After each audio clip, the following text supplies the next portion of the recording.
Good morning. I'm your Tita V again. Let's continue the lesson on life. We are now in lesson 5, part 2. Who is Jesus Christ? He is the Son of God. In our previous lessons, natutunan natin that Jesus Christ is the only way, the truth, and the life.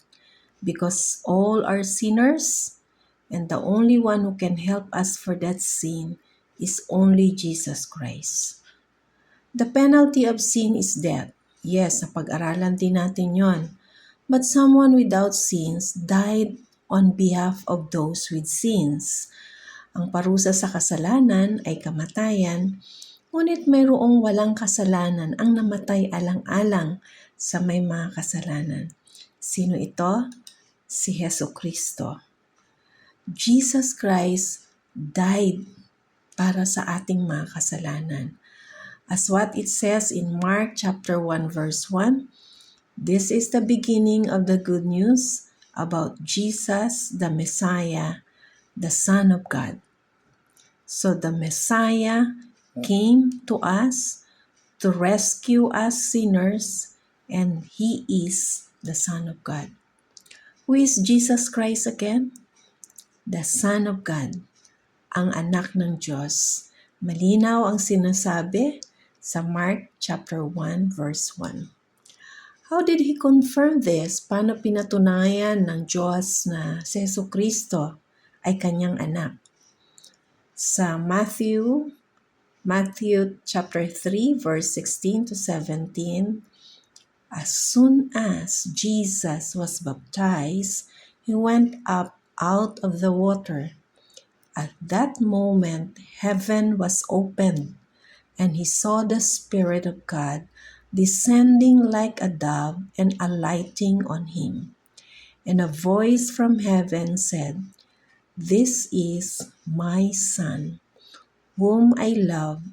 With him I am well pleased." How did God confirm that Jesus is the Son of God? It says in Matthew chapter 3, verse 16 to 17, God said, "This is my Son." What kind of life did Jesus live here on earth? Ano nga bang naging buhay ni Jesucristo dito sa lupa? Sabi sa 1 Peter chapter 2, verse 22, He committed no sin, and no deceit was found in His mouth. What kind of life again did Jesus live here on earth? Ang sagot mula doon sa 1 Peter chapter 2 verse 22, He committed no sin. Hindi siya nagkasala. Sinabi nga rin doon, ni walang kasinungalingan ang namutawi sa kanyang mga bibig. Mga tanong na maaring tumatakbo sa ating isipan. Yes, we've learned that Jesus is the only way, the truth, and the life. Because He is the only way to God, He is the only Redeemer. Maaring napakaraming tanong dyan sa kaisipan mo, kaibigan. Alam niyo ba kung anong dapat nating gawin? Kasi hindi natin kayang sagutin sa pamagitan lamang ng sarili nating kaisipan ang napakaraming tanong na maaring tumatakbo sa atin. Ang kailangan nating gawin, seek His words through daily reading of the Bible. And the Holy Spirit will help you understand the issues that we can't fathom. Maraming bagay ang mahirap unawain tungkol sa buhay ni Jesucristo. Pero kung patuloy tayong magbabasa ng salita ng Diyos, ang banal na Espiritu ang gagabay sa atin. Ngunit kailangan tayong mayroon munang personal na relasyon kay Jesus bago natin maunawaan kung ano ang sinasabi sa salita ng Diyos. Tingnan natin itong words to ponder, no? Ito ay mga pangako ng Diyos na ang kailangan lamang natin ay magtiwala sa Kanya Dahil maraming maaring katanungan sa ating isip na hindi maarok ng ating human understanding. Sabi sa Numbers chapter 23, verse 19, God is not human that he should lie, not a human being that he should change his mind. Does he speak and then not act? Does he promise and not fulfill? Rest in the confidence of God's promises because he never changes. Jesus Christ will remain the same today, tomorrow, and he is even the same as yesterday.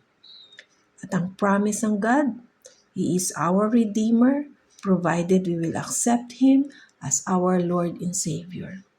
In times of trouble, we have God's promises to remind us on whom to put our trust.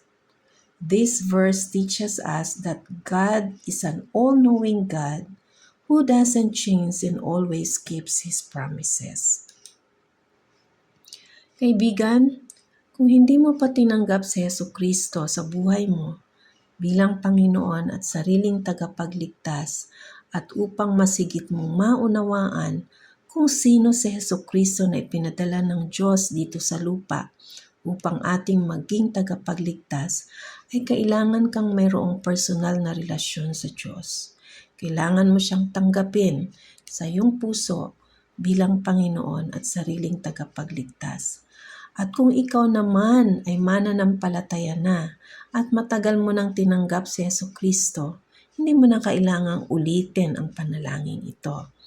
Ang mahalaga ngayon ay ibahagi mo naman si Jesucristo sa ibang tao. Mas lalo na doon sa ating mga mahal sa buhay na hindi pa kilala si Jesus Christ.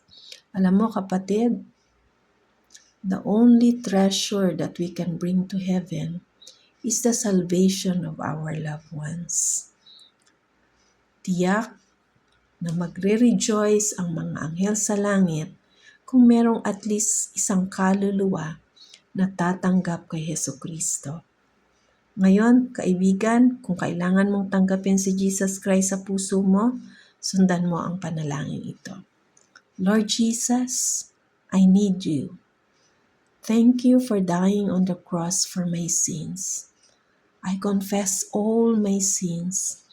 I now accept you in my life to become my Lord and Savior.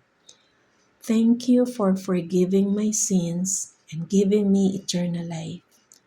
Please take control of my life and make me a kind of person you want me to be. In Jesus' name, Amen. Kapatid, kung ginawa mo ang panalangin ito, ang banal na spirito ay nariyan na sa iyong puso na siyang magiging gabay mo sa iyong araw-araw na paglakad.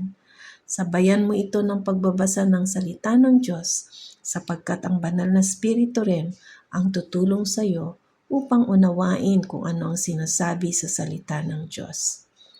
Magandang umagang muli at bukas ay samahan niyo akong muli para sa karugtong ng ating pag-aaral sa Aralin ng Buhay.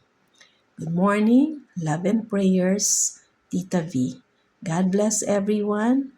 God bless Philippines. To God be all the glory.